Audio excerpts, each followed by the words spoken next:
Sir చాలామంది fast food తింటూ ఉంటారు కదా, మరి ఎవరైతే ఎక్కువ ఫాస్ట్ ఫుడ్ తింటుంటారో వాళ్ళకి ఎలాంటి సమస్యలు వస్తాయంటారు అసలు? రైట్. ఫాస్ట్ ఫుడ్లో లేని చెడు పదార్థం అంటూ లేదండి. మనము చెడు పదార్థాల లిస్టు కనుక ఒకటి తీసుకుంటే ఆ అన్ని చెడు పదార్థాలు ఆ ఫాస్ట్ ఫుడ్లో ఉంటాయి. మనము ఫుడ్ చాప్టర్లో ప్రాసెస్డ్ ఫుడ్ గురించి ఒక సబ్ చాప్టర్ ఉంది, దాంట్లో క్లియర్గా ఎక్స్ప్లెయిన్ చేశాను అనమాట. ఫాస్ట్ ఫుడ్లో ఏముంటుంది, ఏవైతే మనిషి తినకూడదో అవే ఉంటాయి. ఏది? కార్బోహైడ్రేట్ తినకూడదు. ఫాస్ట్ ఫుడ్ అంతా కార్బోహైడ్రేటే. ఏది?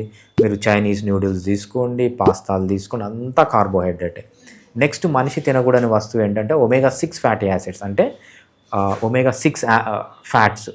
ఫాస్ట్ ఫుడ్స్ అంతా తయారు చేసేది దేంతో? Seed oils, sunflower oil, safflower oil, ఇదంతా తినకూడదు. అస్సలు మనిషి ముట్టకూడని పదార్థం ఏంటి అంటే మనము ట్రాన్స్ ఫ్యాట్స్ అంటాం అనమాట. అంటే డాల్డా, ఇవన్నీ ఎప్పుడైతే సేమ్ యూజ్ చేసిన ఆయిల్స్ కాల్చి యూజ్ చేస్తుంటారో ఈ ఫ్యాట్స్ అన్నీ ట్రాన్స్ ఫ్యాట్స్గా కన్వర్ట్ అవుతాయి.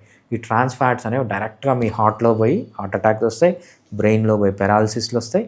ఇది థర్డ్ ప్రాబ్లం అనమాట ఫాస్ట్ ఫుడ్స్. ఫోర్త్ ప్రాబ్లం ఏంటంటే కల్తీ. మీరు ఫాస్ట్ ఫుడ్లో వేసే జింజర్ గార్లిక్ పేస్ట్ కల్తీ, దాంట్లో వేసే కలర్ కల్తీ, దాంట్లో వేసే కెమికల్స్ కల్తీ, అన్నీ టేస్ట్ కోసం అజినోమోటో, టేస్టింగ్ సాల్ట్ వేస్తారు. ఇవన్నీ మనిషికి సంబంధించిన న్యాచురల్ ఫుడ్ కాదనమాట. మొత్తం అన్యాచురల్ ఫుడ్డే తింటున్నారు.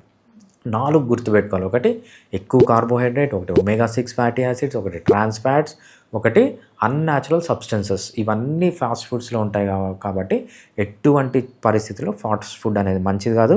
మనకు డైట్ చాప్టర్లో ఒక ప్రాసెస్డ్ ఫుడ్ అనే ఒక సబ్ చాప్టర్ ఉంది. ఆ సబ్ చాప్టర్స్లో ఏమేమి కల్తీలు ఉన్నాయి, ఏమేమి ఆ కల్తీల వల్ల ఏమేమి ప్రాబ్లమ్స్ వస్తాయని క్లియర్గా మనం ఈ బుక్లో ఎక్స్ప్లెయిన్ చేస్తామన్నమాట.